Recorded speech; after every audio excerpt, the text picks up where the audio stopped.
स्वागत है आप सभी का आपके अपने YouTube चैनल कॉमर्शियल गुरुजी में, जहां मिलता है आपको क्वालिटी एजुकेशन। तो आज हम लोग मैक्रो इकोनॉमिक्स का second chapter basic concept of macro economics को स्टार्ट करने वाले हैं। और आपकी जानकारी के लिए मैं बता दूं कि ये टॉपिक जो है आपका बहुत इंपॉर्टेंट होने वाला है, क्योंकि जब तक आप basic concept of macro economics को नहीं समझेंगे, आप नेशनल इनकम के क्वेश्चन को जो है कि सॉल्व नहीं कर पाएंगे।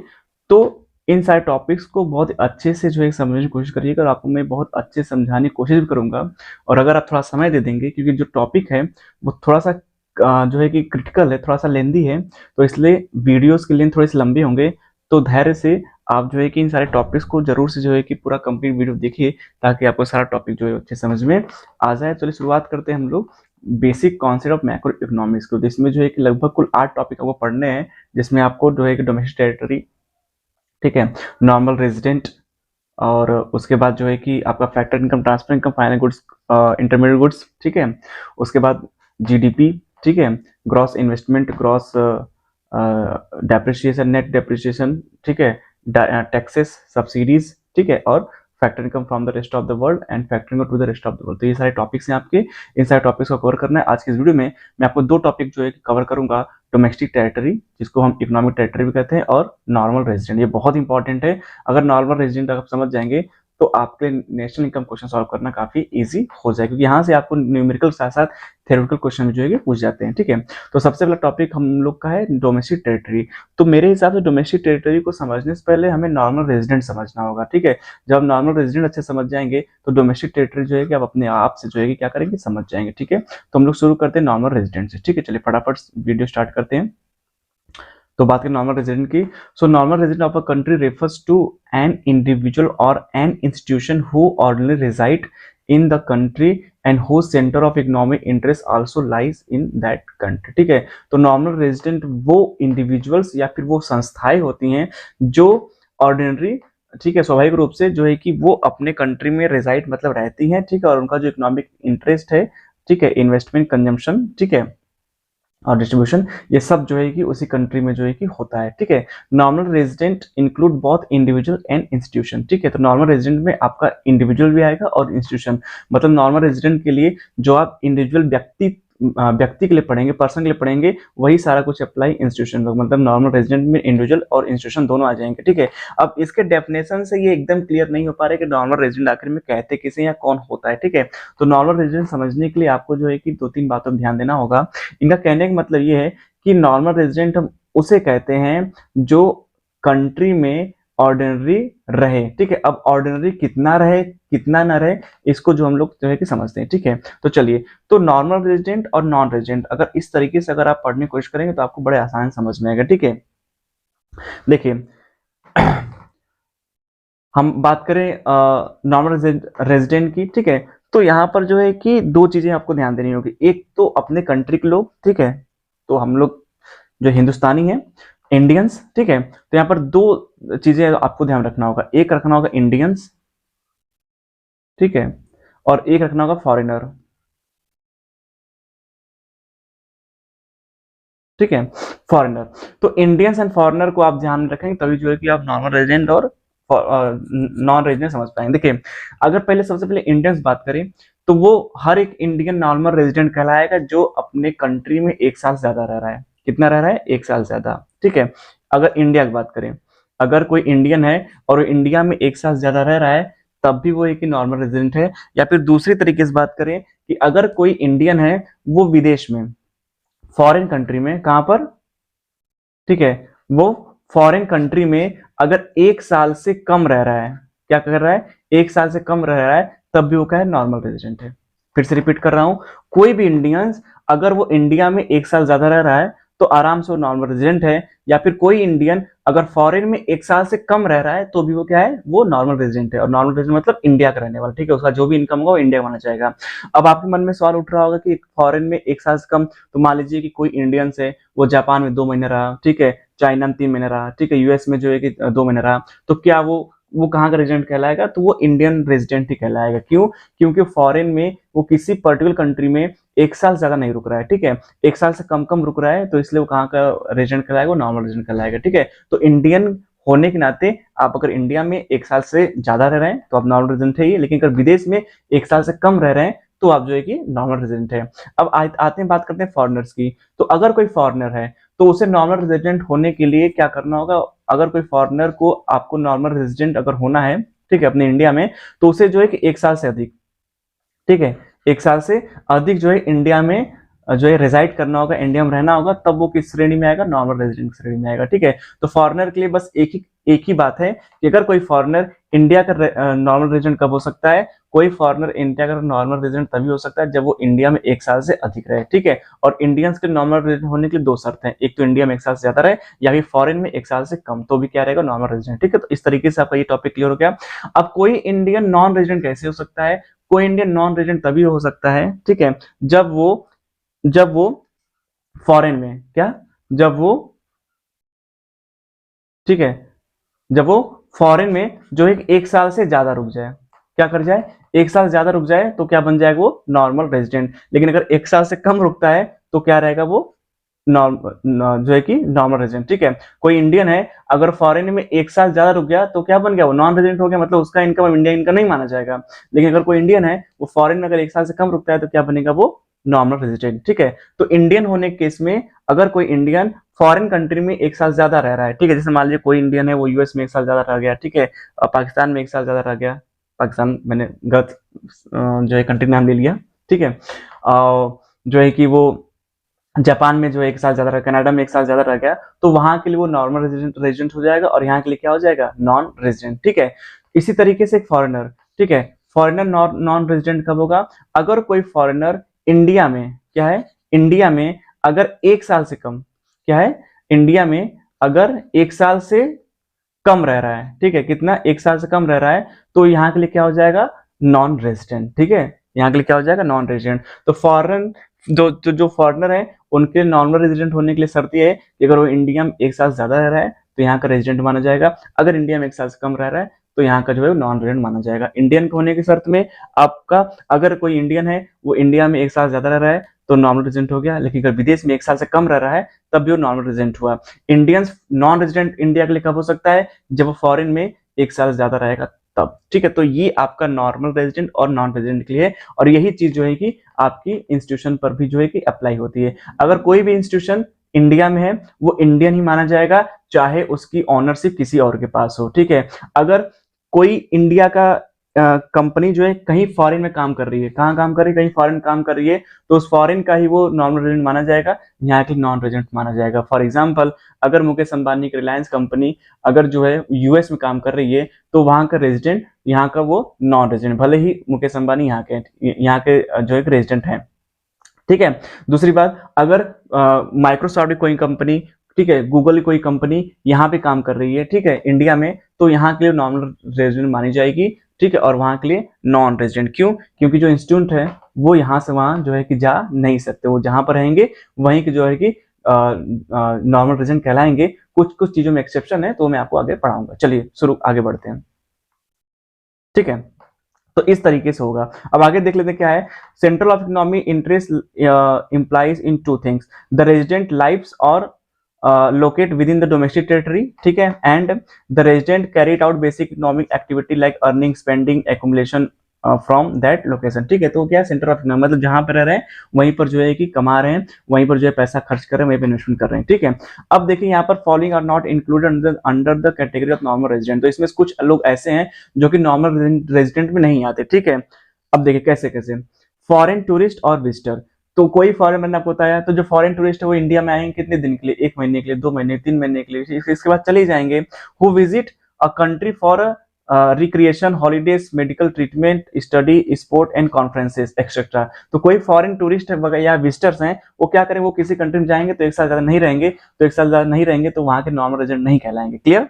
दूसरी चीज, foreign staff, embassies, official diplomats and member of the arm force of the foreign country locate in the given country. ठीक है, अगर किसी विदेशी कंपनी की कोई एम्बेसी है, उनके ऑफिशियल्स हैं, उनके डिप्लोमेट्स हैं, ठीक है, या उनकी आर्म फोर्स है, वो उसी कंट्री का हमेशा जो एक नॉर्मल रेजिडेंट, कैसे मान लीजिए अगर यूएस की एम्बेसी इंडिया में है तो यूएस की मानी जाएगी। यूएस की आर्म फोर्स अगर इंडिया में आते हैं, ठीक है, तो वो यूएस के माने जाएंगे, क्योंकि वो 1 साल से ज्यादा नहीं रहने वाले। लेकिन एम्बेसी में एक्सेप्शन है, एम्बेसी जिस कंट्री की रहेगी, चाहे जहां पे रहेगी, क्योंकि एम्बेसी तो एक इंस्टीट्यूशन की तरह है, एम्बेसी जिस भी कंट्री की रहेगी, सिर्फ एम्बेसी के लिए एक्सेप्शन नहीं, हमेशा याद रखिएगा, जहां भी एम्बेसी का नाम आएगा, जिस कंट्री की वो एम्बेसी, उसी कंट्री का नॉर्मल रेजिडेंट रहेगा, नहीं है कि उसका इनकम एक्सपेंडिचर सारा सारा उस देश के नेशनल इनकम में जो है कि ऐड किया जाएगा, ठीक है।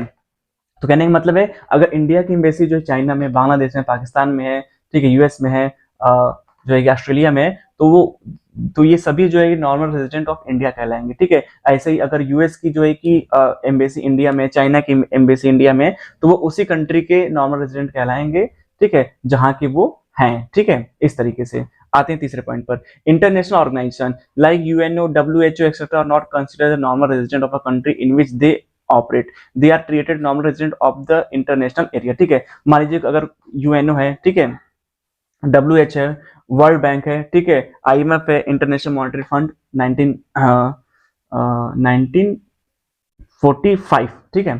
तो ये सब अगर जो है कि इंटरनेशनल ऑर्गेनाइजेशन कहीं काम कर रहे हैं, तो किसी भी कंट्री की नॉर्मल रेजिडेंट नहीं कहलाएगी। लेकिन वहां पर आपको एक बात ध्यान देनी है, अगर मान लीजिए डब्ल्यूएचओ में, ठीक है, कोई इंडियन काम कर रहा है, ठीक है, और वो उस कंट्री में जहां पर वो काम कर रहा है, अगर उस कंट्री में वो 1 साल से अधिक रह जा रहा है, डब्ल्यूएचओ में काम कर रहा है, तो वहां का वो नॉर्मल रेजिडेंट जो है मान लिया जाएगा। लेकिन अगर कोई इंडियन डब्ल्यूएचओ में 1 साल से कम काम कर रहा है, तो इंडिया जो है कि नॉर्मल रेजिडेंट माना जाएगा। तो 1 साल वाला जो है कि कॉन्सेप्ट हमेशा जो है कि वो हर जगह पे काम करेगा, ठीक है। ऐसे कोई जो है कि कोई जो है कि इंटरनेशनल से वर्ल्ड बैंक है वो अमेरिका में, ठीक है, तो वहां पर कोई अमेरिकन काम कर रहा है, तो वहीं का वो रेजिडेंट कहलाएगा। लेकिन कोई इसमें इंडियन काम कर रहा है, अगर वो 1 साल से ज्यादा काम कर दिया वहां पर, तो वो जो है कि अमेरिका का ही रेजिडेंट माना जाएगा और भारत के लिए नॉन रेजिडेंट हो जाएगा। लेकिन अगर 1 साल से कम काम कर रहा है वर्ल्ड बैंक में, तो इंडिया का रेजिडेंट माना जाएगा, वहां के लिए नॉन रेजिडेंट हो जाएगा, ठीक है। इस तरीके से एम्प्लॉइज ऑफ इंटरनेशनल ऑर्गेनाइजेशन, तो कोई भी एम्प्लॉइज हो are consider as the resident of the country to which they belong and not of the international area. For example, an American working UNO office located in India will be treated normal resident of America, ठीक है। तो अगर कोई जो है कि international जो है कि इंटरनेशनल ऑर्गेनाइजेशन कोई भी काम कर रहे हैं, ठीक है, इससे तो वो जो है कि अपने देश का ही रेजिडेंट माना जाएगा। लेकिन ध्यान रखिएगा कि अगर वो 1 साल ज्यादा रह गया, तो वो उसी कंट्री को, जिस कंट्री में वो काम कर रहा है, देखिए अब यहाँ पे इसको समझाया गया। However if the employee are working for more than 1 year in such international institution, then they become the normal resident of a country which such institution are located, ठीक है। यही बात मैं आपको समझा रहा हूँ। It means in the given example, if American is working UNO office in India for more than 1 year, then he will be treated as a normal resident of India, ठीक है। तो कोई भी इंटरनेशनल ऑर्गेनाइजेशन में अगर कोई भी किसी भी देश का अगर जो है कि एम्प्लॉय काम कर रहा है, अगर वो उस देश में 1 साल ज्यादा काम कर ले, तो वहां का जो है कि वो नॉर्मल रेजिडेंट हो जाएगा। लेकिन 1 साल से कम कर रहा है, तो जिस देश का वो है, उस देश का नॉर्मल रेजिडेंट वो माना जाएगा। क्लियर? आगे चलिए, क्रू मेंबर, ठीक है, क्रू मेंबर देख लेते हैं, ठीक है। तो जो क्रू मेंबर होते हैं वो भी क्या होते हैं, वो हमेशा चलते रहते हैं, ठीक है। Crew member of the foreign vessels, American travellers, sorry commercial travellers and seasonal worker provide they stay is less than 1 year, ठीक है। तो जो क्रू मेंबर होते हैं, ठीक है, और वेसल्स होते हैं, ठीक है, सीजनल वर्कर होते हैं, ये सब किसी भी कंट्री में जाते हैं तो 1 साल से अधिक नहीं रहते, इसलिए नॉर्मली ये नॉर्मल रेजिडेंट वहां के होते हैं जिस कंट्री से ये बिलोंग करते हैं, ठीक है। इससे कोई इंडियन है, वो जो है कि अमेरिका में गया हुआ है कुछ करने के लिए, ठीक है, या फिर चाइना में है, ठीक है, कुछ करने के लिए, तो वो 1 साल ज्यादा नहीं रहेगा, तो कहाँ का रेजिडेंट माना जाएगा, इंडिया का रेजिडेंट माना जाएगा, ठीक है। Border worker who live near the international border and cross the border on a regular basis to work in the another country, they are treated normal resident of the country where they live and not where they work, ठीक है। तो ऐसे border worker हो गया, तो हमेशा जब border cross करते रहते हैं, तो हमेशा उसी कंट्री के नॉर्मल रेजिडेंट कहे जाएंगे जिस कंट्री से वो बिलोंग करते हैं। तो इस तरीके से ये चीजें आपको क्लियर हो गई होंगी कि आखिर नॉर्मल रेजिडेंट हम कहते किसे हैं, ठीक है। अब यहाँ पर कुछ एग्जाम्पल्स हैं, एग्जाम्पल जो है कि आप जो है कि देख लीजिए, तो आपको जो है अच्छे से समझ में आ जाएगा, ठीक है। अब देखिए यहाँ पर कैसे समझाया गया है। पहली बात यहाँ पर क्या बताया गया है, correct identify the following as normal resident of India, ठीक है। इंडिया का नॉर्मल रेजिडेंट कौन सा होता है, Indian official working in the Indian embassy in USA. तो मैंने पहले बताया कि कोई भी एम्बेसी हो, जिस कंट्री की एम्बेसी किसी भी कंट्री में हो, उसी कंट्री की नॉर्मल रेजिडेंट में आएगी जिस कंट्री से बिलोंग कर, जैसे इंडियन एम्बेसी कहाँ है, अमेरिका में, ठीक है, यूएसए में, तो कहाँ की मानी जाएगी, वो इंडिया की मानी जाएगी। और जापानी tourist who stay in India 2 month, तो जो कोई विदेशी है वो इंडिया में 1 साल से कम रह रहा है, तो यहाँ का क्या होगा, नॉन रेजिडेंट, ठीक है, क्लियर। तो ये जो है कि ये रेजिडेंट नहीं माना जाएगा यहाँ का, वो नॉन रेजिडेंट कहलाएगा। Indian going to Pakistan for watching the cricket match, तो इंडियन जो है कि पाकिस्तान का मैच देखने के बाद वापस आ गए, तो कोई भी इंडियन अगर विदेश में 1 साल से कम रहता है, कहाँ का माना जाएगा, यहाँ का जो है कि नॉन रेजिडेंट माना जाएगा। क्लियर, तो ये नॉन रेजिडेंट होगा यहाँ इंडिया का। Indian working UN office located in America for less than 1 year, तो अगर कोई भी इंडियन किसी इंटरनेशनल ऑर्गेनाइजेशन काम कर रहा है लेकिन 1 साल से कम, वो तो इंडिया का रेजिडेंट माना जाएगा। ठीक है। Indian employee working in WHO located in India, अब इंडियन एम्प्लॉय है, WHO में काम कर रहा है और वो इंडिया में ही है, तो जाहिर बात इंडिया का ही माना जाएगा। ठीक है। Foreign tourist visiting India for a month to see the Taj Mahal, तो कोई फॉरेनर से वो आए ताजमहल देख के चले गए, तो जाहिर बात 1 साल तो यहाँ रुके नहीं, तो क्या यहाँ क्या हो जाएंगे, यहाँ के जो है कि नॉन रेजिडेंट हो जाएंगे। ठीक है। Indian Muslim going for the हज, ठीक है, तो इंडियन मुस्लिम हज के लिए जाएंगे तो 1-2 महीने 3 महीने क्या करेंगे, वापस आ जाएंगे, तो यहीं के नॉर्मल रेजिडेंट माने जाएंगे ना कि विदेश के। ठीक है। तो मुझे लग रहा है आपको ये टॉपिक जो है अच्छे समझ में आ गया होगा। ठीक है। तो जब ये टॉपिक आप अच्छे समझ लिए हैं, ठीक है, तो हम आगे चलते हैं, जो है कि देख लेते हैं आपका डोमेस्टिक टेरिटरी। ठीक है। अब आपको डोमेस्टिक टेरिटरी अच्छे समझ में आएगा। चलिए टॉपिक शुरू करते हैं। Domestic territory is a very important concept in national income accounting. It is the territory administered by the government within which person, goods and capital circulate freely. In layman's एक scholar हैं, ठीक है, language, domestic territory means the political frontier of a country. However, for the purpose of national income accounting, it used in a wider sense. तो ठीक है, तो domestic territory जो है उसको हम एक पॉलिटिकल फ्रंटियर बोलते हैं। डोमेस्टिक टेरिटरी में देखिए आपकी 2 चीजें आती हैं, एक तो होती है आपकी डोमेस्टिक टेरिटरी, एक होती है इकोनॉमिक टेरिटरी। ठीक है। डोमेस्टिक टेरिटरी में आपका जो जियोग्राफिकल बाउंड्री लाइन है इंडिया का, उस जियोग्राफिकल बाउंड्री लाइन के अंदर हम जितनी भी चीजें गुड्स एंड प्रोड्यूस, जो भी चीजें गुड्स प्रोड्यूस हो रही है, सेल परचेस हो रहा है, पैसा आ रहा है जा रहा है, ठीक है, वो सारी जो है कि हमारी डोमेस्टिक इनकम में आएंगी। और इकोनॉमिक टेरिटरी मतलब होता है जहां पर हमारा पॉलिटिकली अधिकार है। ठीक है। जैसे आपका जो है जमीन बटा हुआ है, ऐसे आपके समुद्र भी बटे हुए हैं, सीवेज भी बटा हुआ है। ठीक है। जैसे मछुआरे आप देखते हैं न्यूज में आता है कि मछुआरे जो है श्रीलंका में मछुआरे पकड़े गए, तो सीवेज भी क्या है, बटा हुआ। एयरवेज भी क्या हुआ, बटा हुआ है। जैसे कोई दूसरे देश का अगर मान लीजिए कोई भी हवाई जहाज है, ठीक है, वो इंटर करता है बिना परमिशन के, तो उसको यहाँ से वार्निंग दी जाती है। आपने मूवी वगैरह में देखा होगा। तो सब कुछ जो है बटा हुआ, तो जो जियोग्राफिकल एरिया बटा हुआ है इंडिया का, उसके अंदर जो भी प्रोडक्शन होगा वो सब डोमेस्टिक टेरिटरी में आ जाएगा। उसके साथ साथ इकोनॉमिक टेरिटरी में ये होता है कि आपका पॉलिटिकली कहाँ तक जो है कि आपकी ओनरशिप है। जैसे फॉर एग्जांपल अगर इंडियन एयरलाइंस का जो है कि हवाई जहाज है, अगर वो जापान जाता है, वो चाइना जाता है, वहां से जो है कि टूरिस्ट को लेकर आता है, तो वो जो है इंडिया का ही माना जाएगा। क्यों? क्योंकि उस पर जो है कि इंडियन का जो है कि अधिकार है। क्लियर। उसके साथ साथ अगर मान लीजिए ऐसे ही जापान का जो है कि एरोप्लेन है वो इंडिया के उड़ता है, तो उसका सारा जो पैसा वैसा होगा वो सब कहाँ माना जाएगा, जापान का। तो पॉलिटिकली उनका इस पे अधिकार है। ठीक है। तो इस तरीके से जो है कि डोमेस्टिक टेरिटरी, इकोनॉमिक टेरिटरी जो है कि बढ़ती है। ठीक।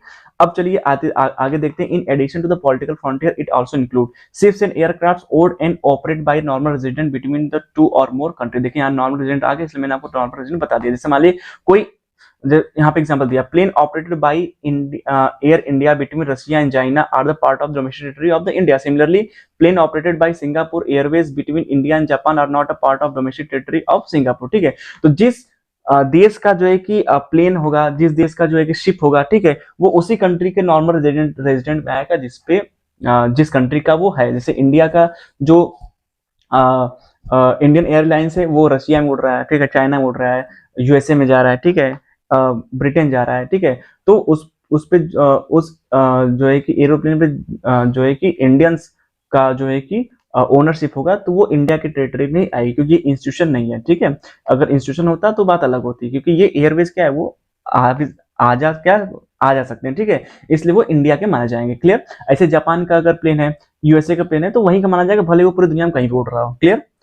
Fishing vessel and oil and natural gas rigs and floating platform operated by the resident of a country in the international water where they have exclusive right of operation। तो जैसे ship होते हैं, ठीक है, जो तेल, ठीक है, और मिनरल जो है कि निकालने के लिए समुद्र में काम करते हैं, ठीक है, तो वो सब जो है कि जितने भी शिप्स रहेंगे वो सब उसी कंट्री में माने जाएंगे जिस कंट्री से वो बिलोंग करते हैं, ठीक है, उसी के नॉर्मल रेजिडेंट रहेंगे।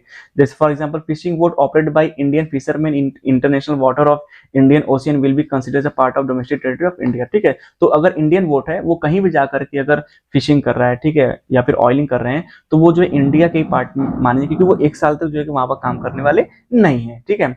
Embassies consultants and military establishment of a country located abroad, ठीक है। तो एम्बेसीज हो गई, कंसल्टेंट्स हो गया, मिलिट्री एस्टेब्लिशमेंट हो गई, ये किसी कंट्री का है, चाहे जिस भी कंट्री में रहे वो उसी कंट्री में माना जाएगा जिस कंट्री का वो है, ये एक्सेप्शन है, इसको हमेशा याद रखिएगा, ठीक है। ये एक साल से अधिक रहे उस कम रहे उससे कोई मतलब नहीं है। Indian embassy in Russia is a part of the domestic territory of India, ठीक है। तो ऐसे रशियन एम्बेसी अगर इंडिया में, सऊदी अरबिया की एम्बेसी इंडिया में, तो सऊदी अरबिया और रशिया का माना जाएगा, इंडिया का पार्ट नहीं माना जाएगा।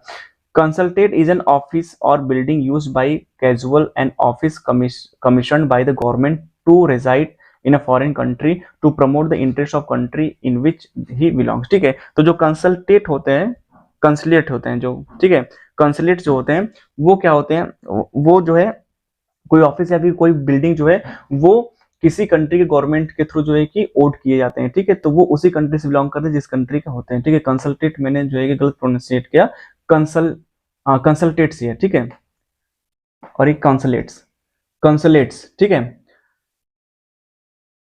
उसके बाद आगे करा है कि domestic territory does not include embassies. मैंने बताया किसी फॉरेन कंट्री की अगर एम्बेसीज होगी तो वो इंडिया के टेरिटरी में नहीं मानी जाएगी, वो नॉर्मल रेजिडेंट यहाँ की नहीं मानी जाएगी।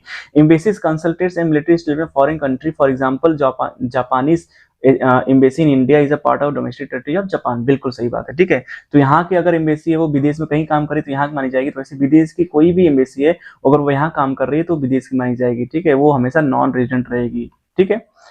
International organization like UNO, WHO located within the geographical boundary of country, तो इंटरनेशनल ऑर्गेनाइजेशन यूएनओ होगा, डब्ल्यूएचओ होगा, आईएमएफ होगा, वर्ल्ड बैंक होगा, ये कहीं पर भी काम कर रहे हैं तो वो किसी कंट्री के नॉर्मल रेजिडेंट नहीं आएंगे, लेकिन हाँ उसमें काम करने वाले अगर वो दूसरे कंट्री के हैं और उस देश में जैसे इंडियन है वो वर्ल्ड बैंक में काम कर रहा है, एक साल से अधिक काम कर ले रहा है, तो वहां का वो रेजिडेंट हो जाएगा। अगर एक साल से कम काम कर रहा है तो यहाँ का जो है रेजिडेंट हो जाएगा, इस तरीके से, ठीक है। तो अगर वहां का रेजिडेंट हुआ तो यहाँ के लिए क्या हुआ, नॉन रेजिडेंट, और यहाँ का रेजिडेंट हुआ तो वहां के लिए क्या हुआ, जो है नॉन रेजिडेंट। तो इसलिए ये चीज आप जो है कि समझने की कोशिश करिएगा अच्छे से, ठीक है। अब आइए थोड़ा सा एग्जाम्पल हम लोग जो है कि यहाँ पर देख लेते हैं कि एग्जाम्पल में क्या कह रहा है, ठीक है। कह रहा है कि which of the following are covered under the domestic territory of India, ठीक है। चलिए, एन इंडियन कंपनी लंदन, तो मैंने बताया कि चाहे पर्सन हो चाहे इंस्टीट्यूशन हो, ठीक है, अगर वो कहीं पर एक साल ज्यादा रह जाएंगे तो वहां के जो है कि नॉर्मल रेजिडेंट हो जाएंगे। तो कोई कंपनी अगर लंदन में है तो जाहिर बात है लंदन में रहेगा तो वहां का क्या होगा, नॉर्मल रेजिडेंट, और यहाँ क्या हो गया, नॉन रेजिडेंट, ठीक है। तो आपको यहाँ पर डोमेस्टिक टेरिटरी अपनाना बताना है, तो ये डोमेस्टिक टेरिटरी हमारे नहीं आएगा। दूसरा है माइक्रोसॉफ्ट ऑफिस इंडिया, डेफिनेटली कोई भी अगर इंस्टीट्यूशन इंडिया में काम करे, चाहे वो इंडियन हो चाहे वो फॉरेनर हो, वो इंडिया का माना जाएगा, तो ये हमारे डोमेस्टिक टेरिटरी का पार्ट माना जाएगा, ठीक है, सेकंड वाला। Third, company India owned by जापानी, ये भी जो है कि हमारे डोमेस्टिक टेरिटरी पार्ट माना जाएगा, भले विदेशी कंपनी लेकिन हमारे इंडिया में काम कर रही है, ठीक है।